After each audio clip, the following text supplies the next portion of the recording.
बिस्मिल्लाहिर्रहमानिर्रहीम। अस्सलाम वालेकुम। कैसे हैं जी आप सब? अल्लाह ताला आप सबको सेहत और सलामती के साथ बरकत वाला रिज़्क़ अता फ़रमाए, आमीन। आप सबको अपनी ज़ुबान में रखे, आमीन। और ईद का ये खूबसूरत सा त्यौहार सबको बहुत बहुत मुबारक हो। इस खुशी के मौका पर मैं बना रही हूँ बीफ पुलाव और रेसिपी आपके साथ शेयर कर रही हूँ। बिस्मिल्लाहिर्रहमानिर्रहीम।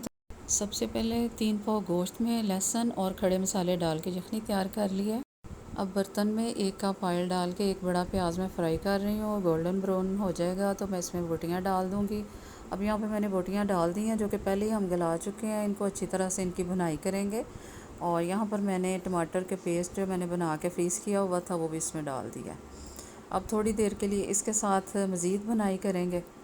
तो यहाँ पर देखें ये काफ़ी अच्छी तरह से भून चुका है। अब यहाँ पे मैंने 1 टेबल स्पून लहसुन और 4 से 5 सब्ज़ मिर्चें जो हैं उनका पेस्ट बना के वो दोनों चीज़ें भी इसमें शामिल कर दी हैं। और मज़ीद एक पानी का थोड़ा सा छींटा लगा के तो मैं इनको और भून रही हूँ ताकि लहसुन का कच्चापन दूर हो जाए और उसमें से अच्छी सी खुशबू आने लगे। और इस मौका पर आपको मेरी रेसिपी ज़रा भी पसंद आ रही हैं तो प्लीज़ लाइक कीजिए, शेयर कीजिए, सब्सक्राइब कीजिए। आप सबकी पसंदीदगी का बेहद शुक्रिया। अब यहाँ पर मैंने इसमें नमक डाल दिया है और खुशक धनिया पाउडर, ज़ीरा पाउडर और गरम मसाला, ये तीनों चीज़ें भी मैंने इस टाइम पे इसमें शामिल कर दी हैं।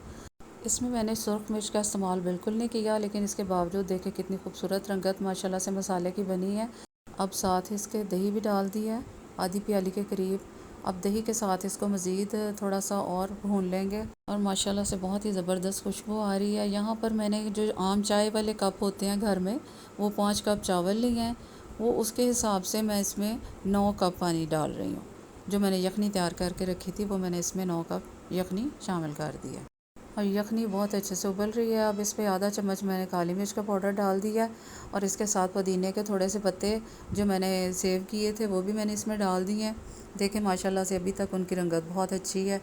और चावल भी मैंने अब इसमें शामिल कर दिए हैं और इस तरीके से बहुत ही मज़ेदार पुलाव बन जाता है। और यहाँ पर पानी भी देखें तकरीबन खुश्क हो गया है और फिर मैं इसको दम लगा रही हूँ। यहाँ पर मैंने तवा नीचे रख के इसको दम लगा दिया और माशाल्लाह से 10 से 15 मिनट मैंने इसको दम लगाया और बहुत ही ज़बरदस्त खुशबू वाले और जायके वाले हमारे चावल जो हैं पुलाव बन के तैयार हो गया। और आप भी मेरे इस तरीके से सुरख मिर्च के बगैर शानदार सा पुलाव ज़रूर ट्राई कीजिएगा और मुझे अपने कमेंट्स के ज़रिए बताइएगा कि कैसा लगा आपको ये पुलाव। आपके फ़ीडबैक का मुझे इंतज़ार रहेगा और मुझे सपोर्ट करने के लिए आप सबका बेहद शुक्रिया। और आप सब भी हमेशा खुश रहें, मुझे दुआओं में याद रखें। अल्लाह हाफ़िज़।